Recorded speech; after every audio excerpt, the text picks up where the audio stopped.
Greetings, everyone. My name is Steve McPhail. Welcome to another Prep Hour with Steve. Good to see people coming in. I'm broadcasting out of Brisbane on the east coast of Australia. It's March 24, 2021, and it's just gone 8 a.m., everyone. So just type in your location and time, everyone. Where are you located and what time is it in your region? Let's have a bit of a look, see who's here.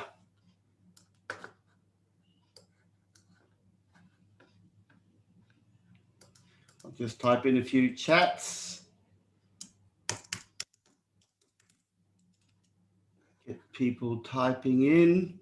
Hello to Isra.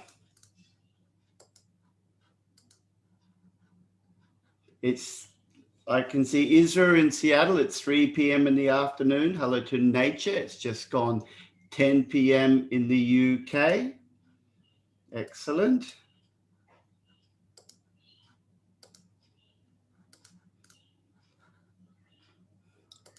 Hello to Ali over there in London, where it's just gone 10 p.m.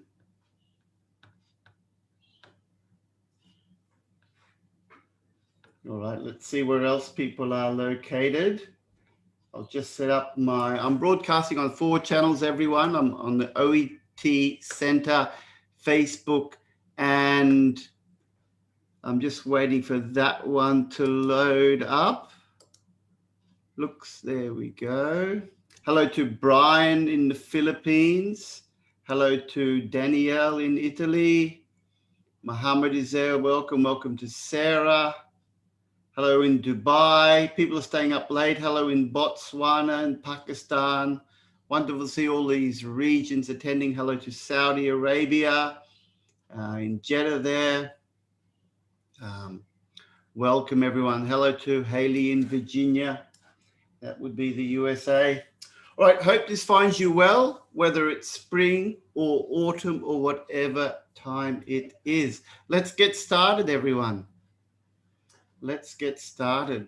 I'll just bring up a new share on my screen.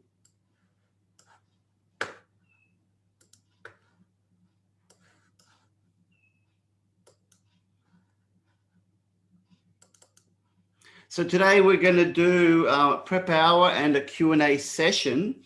And the focus today is going to be a referral to a GP, and it's going to be a pharmacy task. But don't worry if you're not a pharmacist, because this is going to be useful language skill building for you as well. Remember, when you're preparing for OET, you're doing English for medical purposes, and the greater variety of content and the more practice you do, the better your writing will become. So very, very useful for all professions. So definitely get yourself ready to get some good tips for your exam preparation. And if everyone just type in your profession now, share with me your profession. Are you a doctor? Are you a nurse? Are you a pharmacist, a physio, a dentist? What's your profession? Remember, OET is taken by 12 professions. And at OET Online, we cover all professions in our preparation courses. Right, we've got some doctors here. We've got radiographers, nurses, wonderful. Yep. Hello, we've got a pharmacist who's joined us. Good on you, Rana.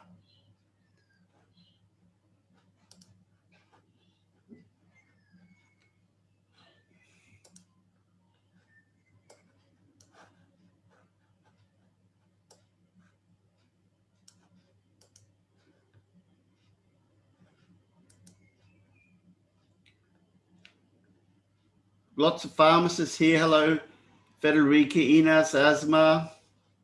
That's great to see you guys here. Mustafa as well. All right, we've got a variety of professions. Well done. Doctors, ophthalmologists. Ahmed is a pharmacist. Wonderful, everyone. All right, let's get this started, everyone. So, don't forget to like us on Facebook and YouTube. And let's start looking at a bit of a background for a case, everyone. So understanding the case. Now, one thing you should do, you should have some questions in your mind when you look at a set of case notes, particularly on exam day. And here's a list of questions that I think you should be asking. So first of all, why? So why are you writing the letter? Now, there's lots of reasons why we write referral letters. Type in your thoughts, everyone. Why do we write referral letters? Well, it could be a referral to a specialist due to a concern that you have. It could be a discharge letter because the patient requires ongoing care. It could be a transfer from one place of care to another place of care. It could be a response to a complaint by another member of the health department or by a patient. It could be an update regarding an existing patient. That's a common scenario. Or it could be an introduction of a new patient. So just remember, one of the first things that you need to identify when you look at a set of case notes is why. Why are you writing that letter? Now, the next thing you want to look at is who. And there are three who's, everyone. Number one, who's the patient? Maybe their name, their age, their marital status, their occupation, any information that you think is relevant to the person you're writing to. The next one is who are you? What's your job title? What department do you work in? And lastly, and very importantly, who are you writing to? What's their area of expertise? What information would be most useful for them as they continue the care of that patient? So that's our who's. Then we get our what's, which is really the situation. You might all know is bar, I for introduction, S for situation. So what is the current situation? Perhaps there's been a provisional diagnosis and you needed confirmation, or perhaps there's been a recent diagnosis and the patient may be receiving treatment for a condition. Perhaps the patient's condition is improving, perhaps the patient's condition is deteriorating. All these things are essential. How is a useful question. How did the situation occur? Perhaps there was a sudden trauma that caused it, or it may have been a gradual build-up over time. So the how is important. Now the where, like who, there are three wheres.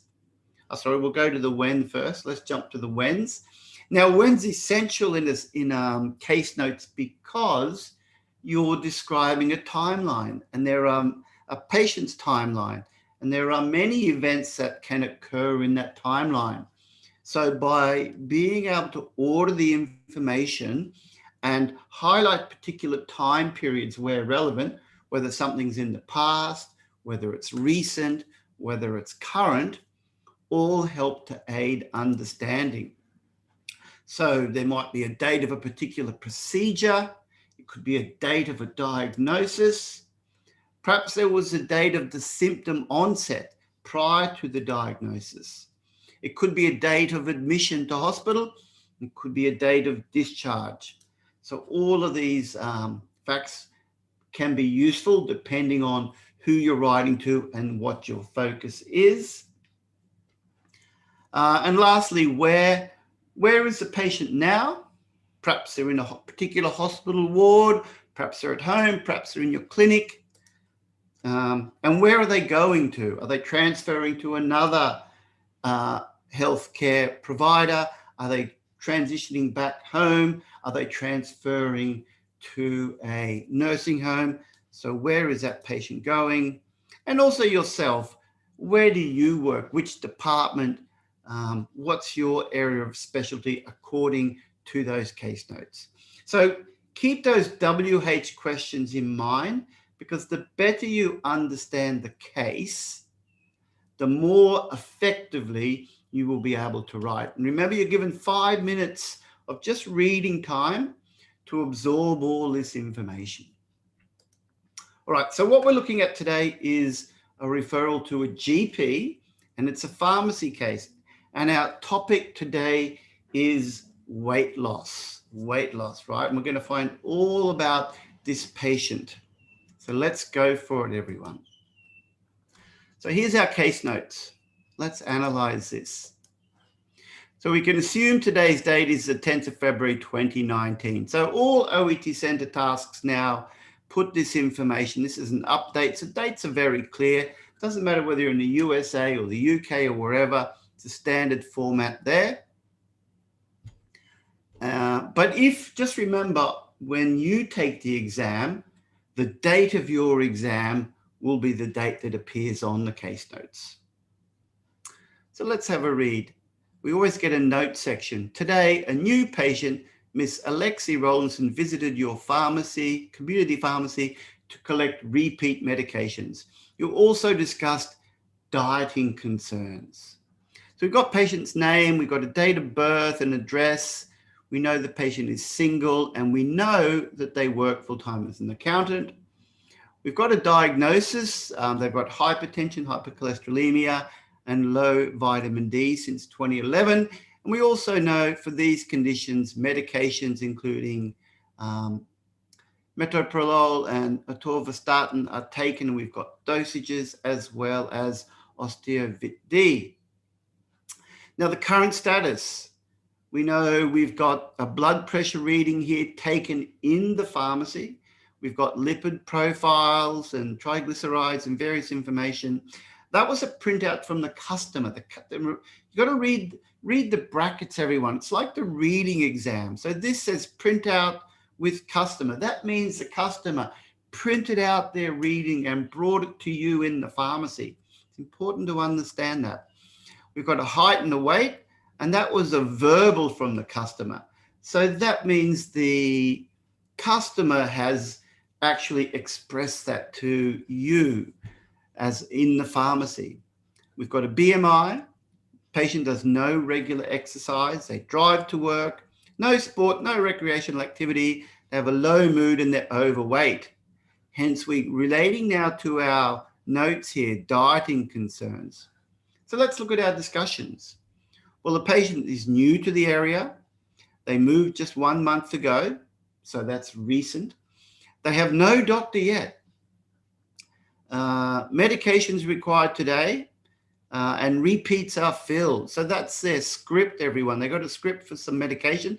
That's been filled. And then after that, they asked for advice about weight loss.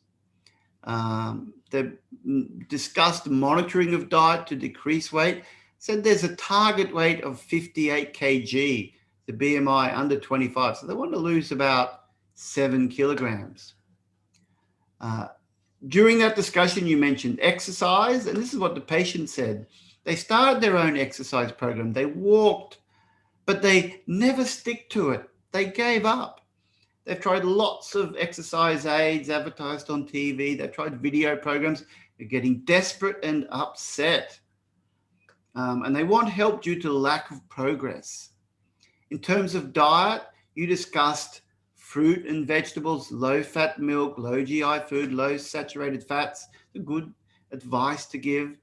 The patient had brought 2 electronic scales in the last week, one for the kitchen, one for the bathroom. Maybe they're a little bit obsessed about their weight, which is part of that low mood and depression there. So it's painting a bit of a picture, everyone, of this patient's situation. Always try to make it real, everyone. Try to imagine what this patient is going through. You discussed fruit and nut snacks, not chocolate bars, but patient admitted to loving chocolate. Not surprising. Many of us do love chocolate, but can have negative health outcomes. The patient's always browsing for weight loss products. Tried several tablets, drinks and powders, etc., getting desperate and upset. Once helped you to know progress with weight loss or change in exercise and daily activities. So really asking, reaching out for help there. So you offered to write to the local doctor for support. Well done. You also mentioned the dietitian, and the customer liked that idea. As part of your management, you provided some free booklets, on healthy eating and exercise. You provided a counsel brochure on local walking tracks and groups and gymnasiums and sport groups. So lots of practical advice there. And you're going to write a letter to the doctor, which will include a suggestion of referral to a dietitian. And then using information in the case notes, write a letter of referral to Dr. Sally Winwood. We've got an address to explain your discussions. That's part of your task. You've got to explain your discussion and advice, what you gave. And you've got to include that suggestion of consulting a dietitian because that's quite important. So always read the task carefully, read the notes carefully. And as always, you're going to have to expand on the case notes into complete sentences. We're going to do that today. We don't want to use note form because it's a medical referral letter. So note form is not really acceptable part of the genre. So we've got to expand in full. And you've got to use standard letter format. And we have a word length, the body of the letter, 180 to 200 words. So that never changes. Okay, ready to analyze, everyone? Let's get started and analyze these cases. All right, getting some nice comments there from everyone. Good to see you all participating. So now one thing you need to think about when you write anything or any exam, it's a good idea to know what the actual criteria is. How are you being assessed? So the Oet Writing Criteria, I've just got a brief version there, and we're going to write to that criteria today. So purpose, number one, purpose. The purpose helps the reader get a quick and precise sense of what is asked of them, what they need to do. And you'll see in a moment, but really, in order to get that quick and precise sense, they really need to understand the case itself. So a summary of the current situation, an introduction and a summary of the current situation is a great way to help them get that quick and precise sense. Because the way you know what to do is by knowing what the patient's current health status is. So that's paramount. Now for content, you just need to provide the reader with all the key information relevant to the case. So that means you've got to understand what's happening with a little bit of depth. So you've really got to not rush through, but read the important things twice because you are under time pressure and you've got to be able to perform under pressure there. Conciseness and clarity. Well, very important in OET because you've got a lot of case notes. You could write 400 words with all the notes you're given, but then you'd be outside the case and you'd include a lot of non-relevant material and you'd be doing a lot more paraphrasing and expanding than summarizing. But summarizing is very important. Being able to omit non-relevant details, but still capture what's happening there. That's a real skill. I'm going to practice that today. Genre and style. Well, it's medical writing. It needs to be clinical and factual. Remove the emotion. Just provide the information. That's important. But while doing that, take into account who you are writing to. Because you may be able to use quite a lot of medical terminology if you're writing to a person who understands and expects that terminology. You can use short form where appropriate. On the other hand, if you're writing to a professional of maybe a different profession, or maybe a patient, maybe a social worker, where perhaps that same degree of medical jargon is not appropriate. You may have to adjust your language. These are all things that you need to take into account based on who you are writing to. Then we've got organization and layout. And there's lots of different ways to organize medical referral letters. It can be in a chronological manner. It can be in an order of importance. It can be subject-based. You've got to decide where to start, what to focus on. And that's just your practice and planning to think, what's the best way to present this information so that the reader can get that information they need quickly. We'll show you that in this case. And then language, well, it is a English language test after all. So your vocabulary, your grammar, punctuation, spelling, all of these things are assessed. And they're all equally weighted, although purpose has a total of 3 points, and all the other criteria there have 7 points each. Put it all together and your assessors will give you a grade. Okay, on to our case, everyone. So we'll start with the introduction.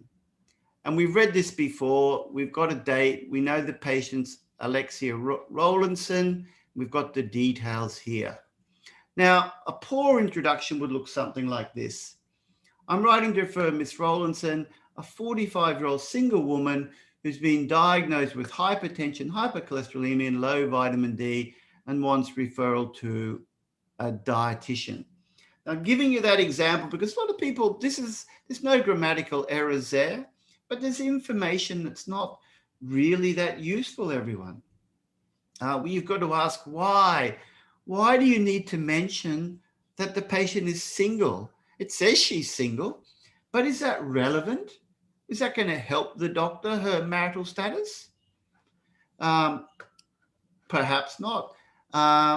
We've got she's been diagnosed with conditions, but we don't know when, and we don't know any further detail like the medication. So, and then we say she wants referral to a dietitian, but we don't know why she wants referral to a dietitian. So there's a lot of gaps. If I was a reader reading this, I'd just be a bit, it doesn't really give me that much information that I need. I'm going to have to read more to find out what's going on. So how do we write a bit more effectively? Well, let's have a look. This is a good introduction. And we're going to look at we're going to demonstrate case awareness. Remember those words. You need to demonstrate case awareness. Show your assessors that you understand the situation. And you're not just working from a formula, and you're not just working from memory. So we've got our who, why, when, where, and what. So let's look at this one. Dear Dr. Winwood, we've got that and the date of birth. I'm writing to you due to my concerns regarding one of our customers, Ms. Rowlandson, a 45-year-old accountant who recently moved to this area. She's been receiving treatment for hypertension, hypercholesterolemia, and low vitamin D since 2011. Her current medication includes metoprolol. We've got the dosage, atorvastatin, and the Osteoavit. Now, that's all mentioned there, right? It's a 2-sentence introduction, quite a lot of detail there. So let's analyze, why is this a good introduction? We'll start with the who. We've got the patient, Miss Rowlandson, a 45-year-old accountant. Now, let me ask the audience, think about this case. Is it useful information to mention the profession? What do you think? Have a think about that.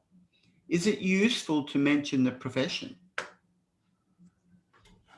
Because the first one said a single woman, but now we've got profession. Remember, it's a case, patient struggling with weight loss. Why would this writer have mentioned the profession? Any ideas? Have a little think about that and type it in the chat. Why would they mention that? Nature says no. Okay. There may be a method to the madness. Yes, well done, CG Joss. It's a sedentary job. So that's showing a little bit of depth. Okay, this person's accountant. It's not a physical job. It's a desk job. So it may be an influencing factor of why she's struggling to lose weight. Too much sitting time, right? So that's just a little difference between just randomly saying single, which doesn't impact on weight. But then when you put the accountant, yes, it has a little bit more relevance. So do think about what information you include when you write. Next, we've got the why. Why are you writing? Well, due to my concerns. So you have valid concerns as a pharmacist regarding one of your customers, right? So that's why you're writing. We've got the when. When's important. Recently, who recently moved to the area, and her current medication. So already in the introduction, we have a timeline, everyone. We've got a timeline.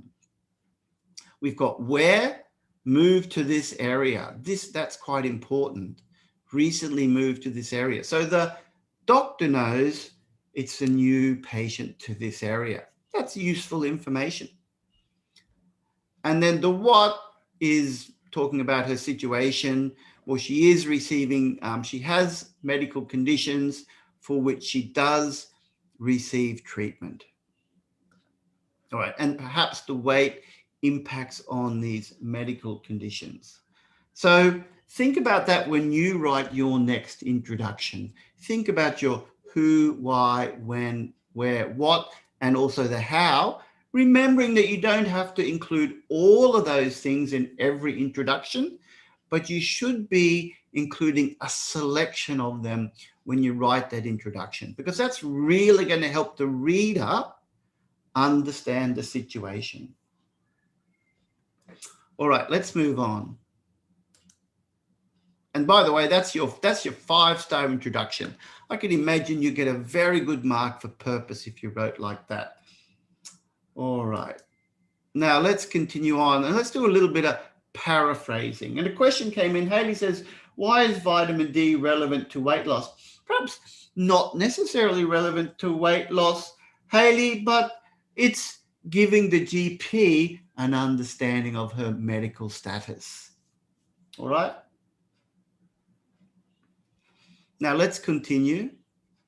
And one more, Manny says, is not patient's request to see a dietitian? Yes, but you need to go via a GP. The GP is the hub. You need to go via a doctor in order to go to the dietitian. Okay. Nature says, is it not too much information in this introduction? Yes, some of it you could expand in the second paragraph, absolutely. But there's certainly not wrong. There's no rule that says the introduction must be a certain number of words. There is no rule about that. The introduction can be short and concise and expanded in the first paragraph. You'll find many introductions that important information is mentioned straight away, right up front, because that really helps the reader. Okay. So let's continue. Miss Alexi Rowlandson. Now let's expand a little bit. And I want you to help me here. So she visited the community to collect repeat medication. We've got a height and weight. And we've got discussions. So I want you to fill these gaps for me, everyone. So the first thing I'm going to do, we've got the word collect, and we're just paraphrasing here. We've got a complex sentence. When Miss Rowlandson visited our pharmacy today to something her medication, can you give me a synonym for collect? A synonym for collect.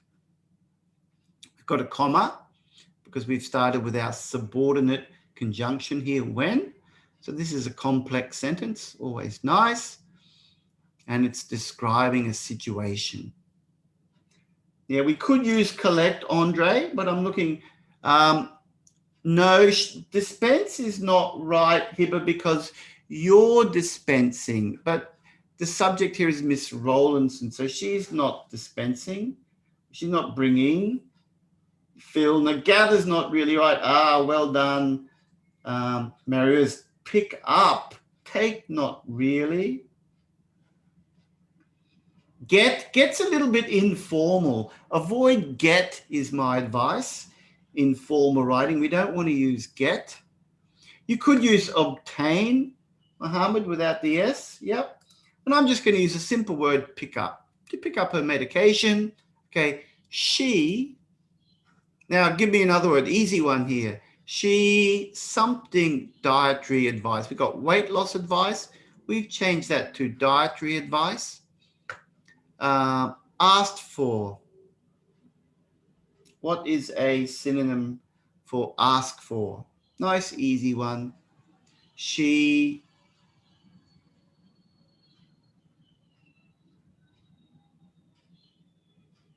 I'll wait for those answers to come in. Look for, no. Requested, yes. Past tense, she requested. Yep. She requested because you ask for something. She requested. Now, a lot of people put request for. Careful, Mum's Haven there. We can't say requested for, seek for, no. Remember the grammar rule, request plus noun. And we've got to use past tense. So all you people putting a request for, no need for. It's not really an inquiry because she's got a script for the medication and it's more direct, asked for. Okay, one more, everyone. So she requested dietary advice and something, a desire. Now, this is verbal. She spoke to you, right? This is a bit of a tricky one. A verbal, a desire to lose weight. We know that because she wants to go from 65 down to 58. Yes, well done, everyone. Expressed. Well done if you put that word in.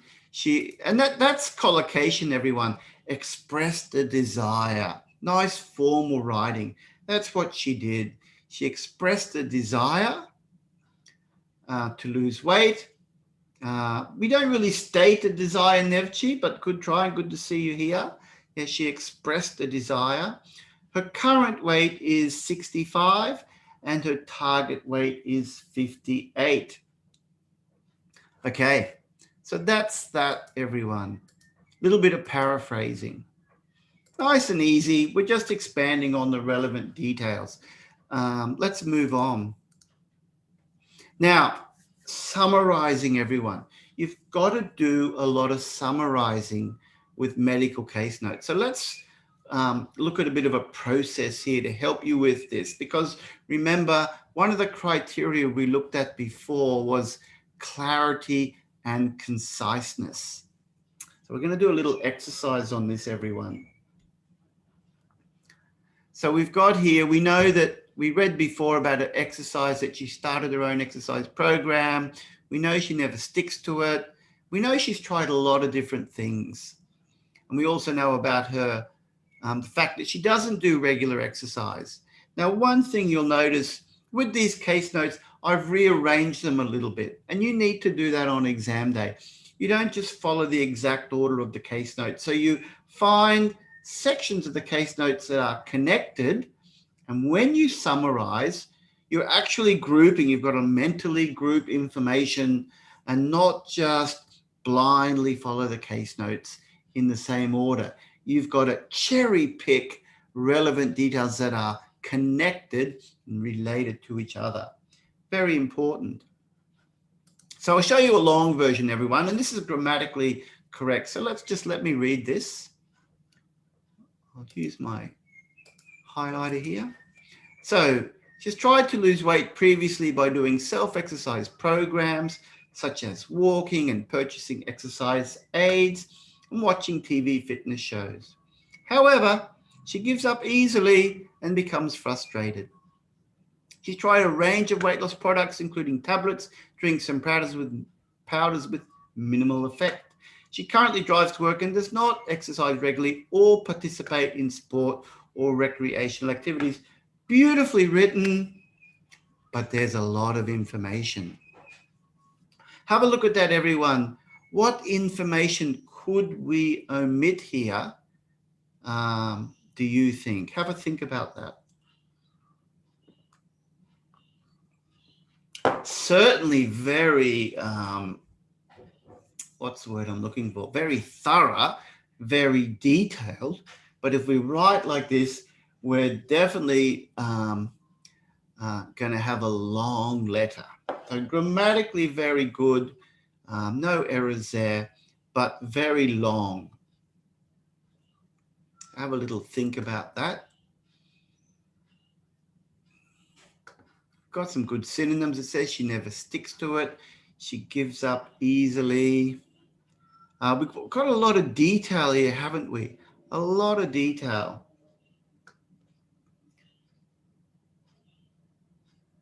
All right, while I'm waiting for those responses, I'll show you a shorter version, everyone. She informed me that she's tried to lose weight through exercise programs and various weight loss products without success. She currently drives to work and does not exercise or participate in sporting activities. Yes, thank you, Haley. Don't describe the examples. I agree. So look at this. This is 66 down to 34. This is short. And have a look at the difference. It's planning. This one, it mentions exercise programs in one sentence and then talks about weight loss products in another sentence. But what we can actually do is join them together. Tried to lose weight through exercise programs and weight loss products. We've joined the two ideas together and we've summarized it without success. And we haven't gone into the details of the weight loss products. We haven't mentioned the drinks or the powders. We haven't mentioned the exercise aids or the watching TV. None of that detail is necessary, is it? Exactly, Nonzo. The self-exercise programs, you don't need to mention that. We've summarized it. We have mentioned that she drives, which is good. And we've shortened it a little bit. We've added our verbs like participate. There were no verbs here, but so we've added verbs like participate, which is good. We've dropped recreational activities. We've just put sporting activities. So straight away, you've saved 30 words. Okay, let's do that again. Now, this is more about her case notes, low mood, getting desperate and upset. So we read this before. These are the discussions you had in the pharmacy. So the long one, everyone. During our discussion, she reported feeling down and appeared quite upset and frustrated. We discussed making changes to her diet, such as eating fruit, vegetables, and foods low in saturated fats, the importance of avoiding food high in sugar, such as chocolate bars, which she's very fond of. I provided her with some booklets on healthy eating guidelines and council brochures on walking tracks and groups. I also suggested joining a local gym. That should be an O, everyone, fond of. Little typo there. Okay, so that's 78 words. All the details are provided. It's too much, isn't it? So medium would look like this. During our discussion, she reported feeling down. So this is quite the same. A lot of the same detail here. We've removed a few things. We removed chocolate bars and we put avoiding food high in sugar. So we've removed the such as and we've removed the including. So it's getting better, but it's still 63 words. We can do better than that. Look at the short version. During our discussion, she reported feeling down, so same beginning, and appeared quite upset and frustrated. Important to describe her mood for the GP. We discussed healthy eating options and the importance of avoiding food high in sugar. So a little bit of detail there. We also could have put the importance of avoiding and the importance of eating foods with low saturated fat. So you got options there. I provided her with some brochures on local walking tracks, sporting groups, and fitness centers. And we've gone down to 42 words. So we've saved from this top one here at least 36 words. So we've already saved 50 words on these two sections just by going to the short form. And let me ask you in the audience, is it easy to write like this? Is it easy to summarize concisely? What do you think, everyone? What's your opinion on that? Is it easy to write in the short? Is the medium easy for you, or do you tend to write in the long? How do you feel about that? because from my side, writing like this, summarizing, it is a skill that you can teach yourself to do to help you write more in the way required for this exam. Haley says, I'm too thorough. Long, Hiba says long is the easiest. Some like it short. Yeah. Easier once you master the skill, that's right. Yeah, it is about being thorough, isn't it? But we don't want to be too thorough. Mohammed says not too much easy, but easy is the long. So I'm going to show you what you need to do. And a lot of people saying longer is easier. Maru says harder to choose the most important information. Yeah, you've always got to pause, don't you? And Naita says it's hard to, there's always the risk that it might have missed something important. Yeah, you have to be very careful about that. I agree. You've got to have time to think. When you're thinking about something is something important, think about it like this. If you omit it, will it impact on patient safety? Will, by not giving that information, affect that patient's outcome? Always think about it like that. If it could affect their health or outcome, then you better mention it. If it doesn't have that direct impact, perhaps you don't need to omit it straight away.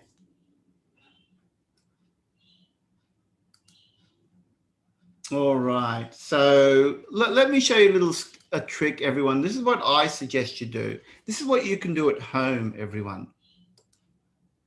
This is my suggestion for you. This is your skill building activity you can do at home. Sit at your desk, get yourself comfortable, get your set of case notes, right? Now, any set of case notes, everyone, go to the OET Center website. They've got case notes for all different professions. Just go there, look at the case notes for your profession. Also consider practicing case notes for other professions. Very useful awareness raising activity to have a go at writing case notes for other professions as well. That will really help you build your skills. Now, the steps I suggest you do is what I've just shown you. So what you really want to do, number one, practice writing out a section of the case notes in full detail. Just write it out in full, right? Don't worry about omitting information. Just write it all out. Focus on grammatical accuracy. Then write it a second time, but shorten it. Start to remove details. Notice how your sentence structure changes and the adjustments you need to make to shorten that section. Finally, write a third version, the shortest one you can, where you just summarize those essential facts. So that's the steps you can take, everyone. Do it with the case notes. If you visit OET online, you'll find we have a huge range of case notes to practice on. But by going through this process, you'll really be able to summarize more effectively. So how does that sound, everyone? Does that sound like something you can do at home? Because that's where you build your skills. Just going through that process. I would say if you do this regularly, then your writing will improve quite considerably. All right? How does that sound, everyone? How does that sound? That's what you need to do. All right, so get in there and do it. You've got to do it. Don't worry about writing full letters. Just go for those little sections, those paragraphs, and your writing is going to really improve. All right, excellent. Let's move on, everyone. So that's going to help you with your clarity and conciseness. Okay. Now we've got one more thing, the last bit of case notes. So this is our conclusion, everyone. This is new patient, new to area, no doctor yet. offered to write to local doctor for support. We mentioned that. So you're writing to the local doctor, and the dietitian customer liked the idea. Now, here's what not to do. Please provide support to Ms. Rowlandson arrange a referral to a dietitian. Yours sincerely, pharmacist. Okay, that's not good, is it? It's very direct.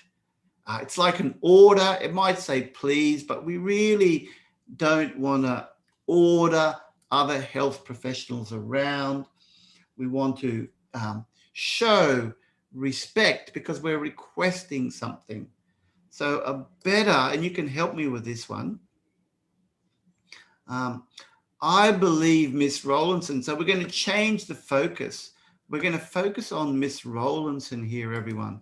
And perhaps you can help me with a word that would go in here. I believe Miss Rowlandson. So this is your opinion. I believe Miss Rowlandson something from your support as she has no current GP. What word would you put here, everyone?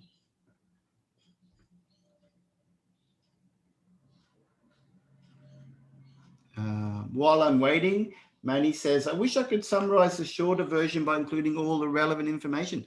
Well, you can. We demonstrated that, how to do that today. Good. Lots of the right words are coming in. Benefit. Yes, I believe, Miss. You could use will benefit. Yes, but it's could benefit. Still, we can do better because we're using it's an opinion. It's not certain. Yeah, Mum's Haven got it. I believe Miss Rowlandson would benefit from your support. Much, much better than please provide support, isn't it? This is focusing on the patient. Yep, everyone's getting it. Would benefit. You can use will. Wood's just a little bit more polite here. As she has no current GP, she also, can anyone summarize this? Customer liked idea. She also something to be referred to a dietitian. Maybe she said to you, that's a good idea. Oh, I like that. Yes, I'd like to see a dietitian. She also, this one's a bit tricky, will appreciate. Love's a bit emphatic, Mia. Needs is possible nature. Beautiful, Hiba, was agreeable. Or was agreeable to the idea of referral. Yep. Would like is good, Manana. Okay. And I've got here, she also appeared keen. Appeared keen, right, to be referred. Lots of options there. Agreed. Agreed is excellent, patience. Okay. Accepted the idea, possible. Consented to referral, yeah. So quite a few options there. Prefer, not really. All right. And then you get a nice, polite conclusion. Interested, possible. All right. Now let's have a look at, now here's our letter, everyone. Now it's 196 words. That's excluding the conclusion. So people always ask, what's the word count? Well, I would tell you this. Inside this square, that's your body of the letter, everyone. The last sentence, it's just a formula. If you have any queries, do not hesitate to contact me. That's not really part of the body, but everything else is.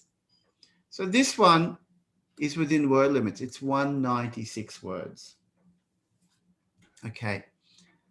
And does it meet the OET Center criteria? Well, let's have a look. Purpose. Clearly stated in both the introduction and conclusion. Remember, purpose is not the introduction alone. We've put the request in the conclusion. And I think, what do you think, everyone? But to my opinion, the request is better in the conclusion because it's based on all of this information. I wouldn't really say in the introduction, I believe she would benefit from your support, because you don't really know why, so you really want to give that information, the background first, and the current situation before you put that request. So request is in the conclusion here. The content, all the relevant details are included. Conciseness and clarity. Well, we showed this letter demonstrates effective summary skills, right? The ability to summarize. Imagine how long this letter would be if we got some of those long versions. It would easily be 250 words. But we've managed to save those words through effective summarizing, and that was essential. That was essential. In terms of genre and style, it demonstrates audience awareness. It does that because it's writing a letter to a GP. So you'll notice it uses the generic names of the medication, not the brand names, because the GP would know that. It also uses BD and MANE. There's no need to put twice a day or in the morning because you're writing to a GP. So that's audience awareness. It's also, I like the fact that as a pharmacist, you're including what you do, receiving treatment and mentioning those medications as a pharmacist would do.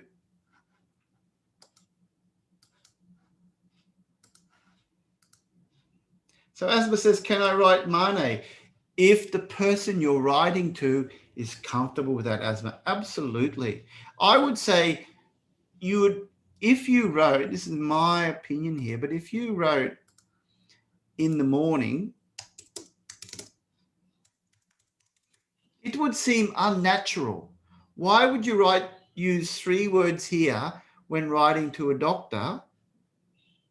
If you're writing to your patient, yes, right? But if you're writing to a doctor, you should use the medical terms. That's perfectly acceptable. Do you agree, everyone? Do you agree? In my opinion, that is a natural way to write. And I would further add that you may lose marks by not doing so in that category of genre and style. So that's audience awareness. Lastly, you've got language, and this has a good range of grammatical structures and vocabulary appropriate to the case. So there's your letter, everyone. Hope you found that useful. Pharmacists, I hope you found that useful. Nice to do a pharmacy task because we've certainly covered nurses and doctors in recent sessions.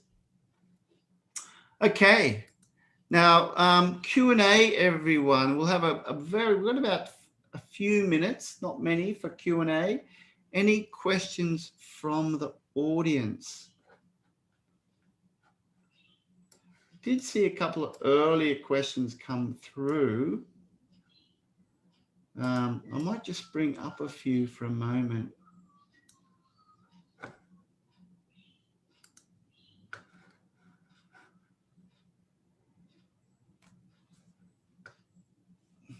Haley saying, never heard of MANE. Yeah, you need to know those ones. MANE, nocte, they're Latin terms. Add that to your repertoire. I'll just bring up another page here, everyone. So there were a few questions. A few people sent in some questions in the comment box. I'll just answer those. So this one, someone asked this question, everyone. Someone's, I think it was Mustafa. Well done, Mustafa. Mustafa said, can you tell us the number of falses that are acceptable in every part of the exam? Not sure what they mean by falses, but look, when you self-correct, how do we know what level we're on? Probably what I'd say, 70%. That's useful for reading and listening, but 70% is about what's required to get into that B range, that level of sufficiency. Now, another question, what is a transfer letter? For me, a transfer letter is from one health department to another.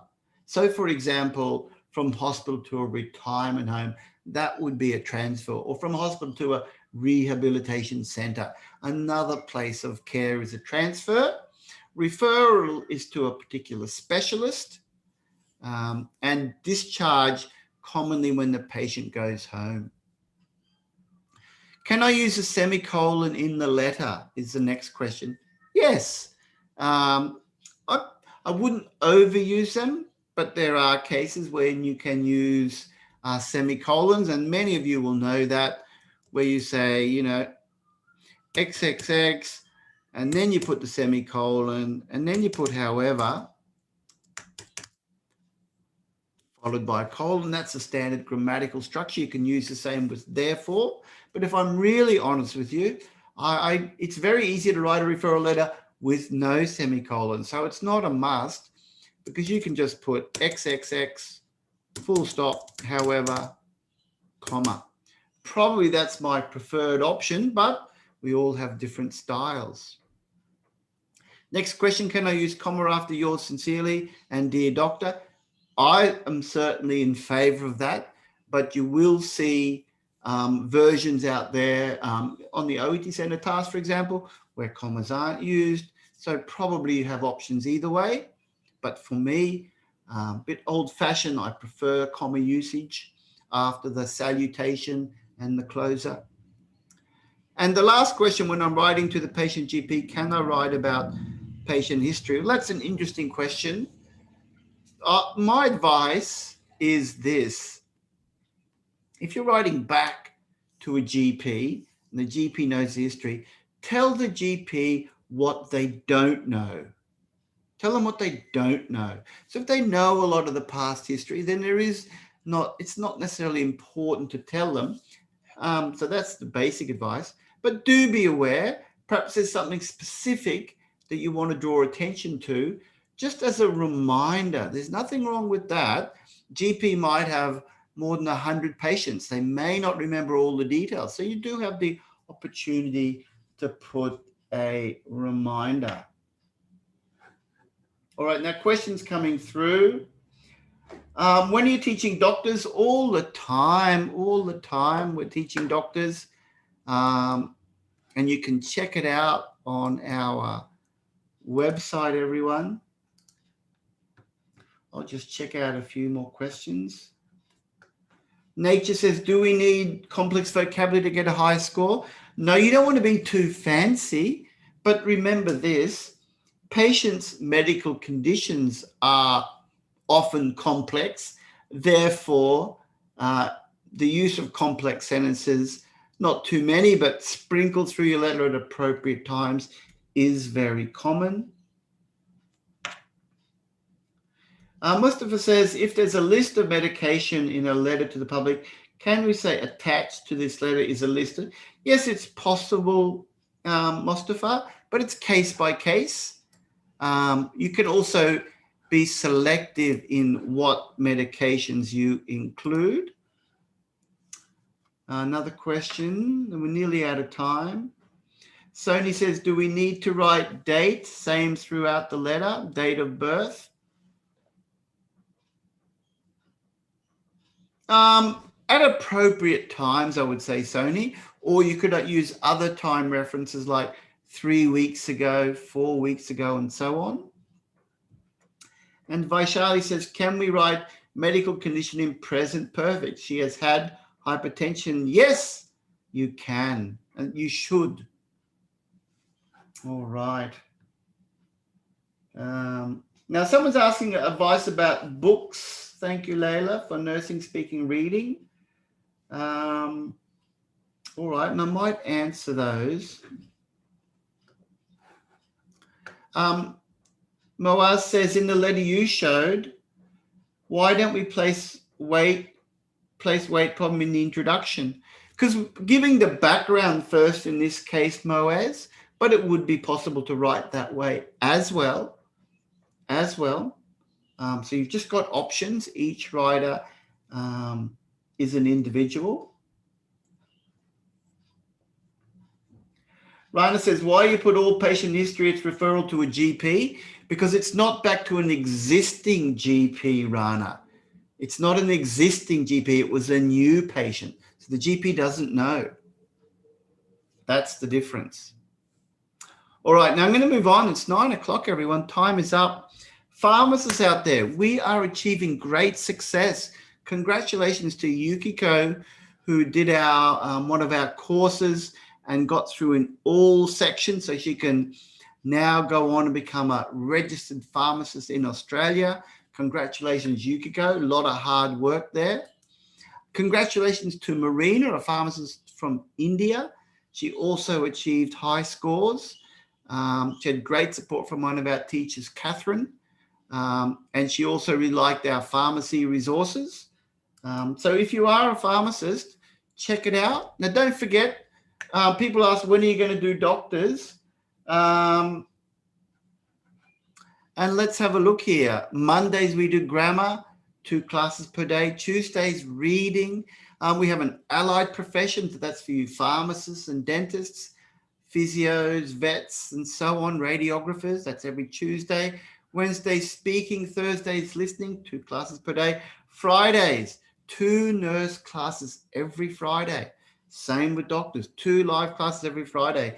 And this is the sort of stuff we practice, all the ins and outs. I can see lots of questions coming through. Wonderful questions. Well, join up to some of our classes and you will get these questions answered. So go for it.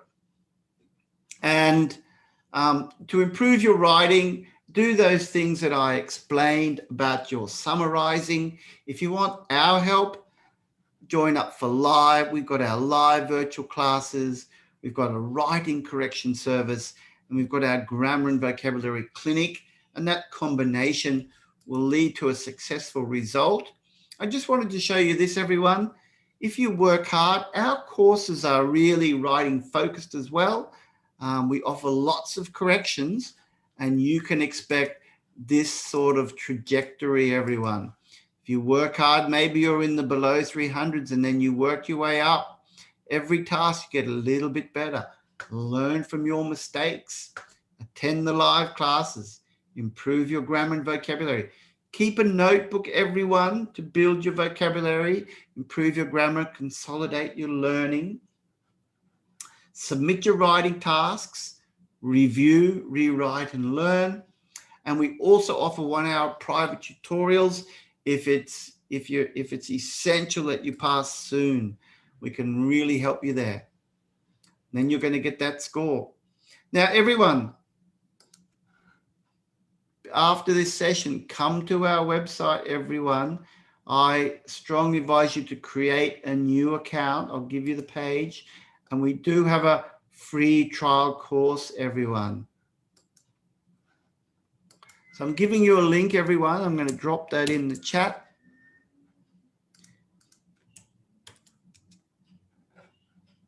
So that's to everyone.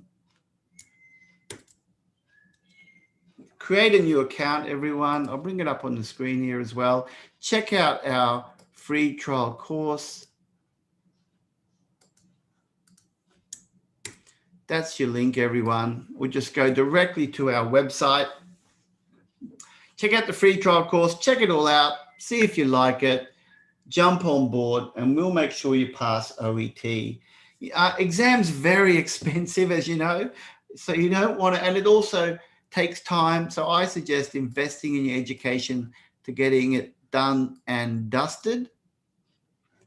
If you want more information, send us an email at info@oetonline.net.au or visit the website.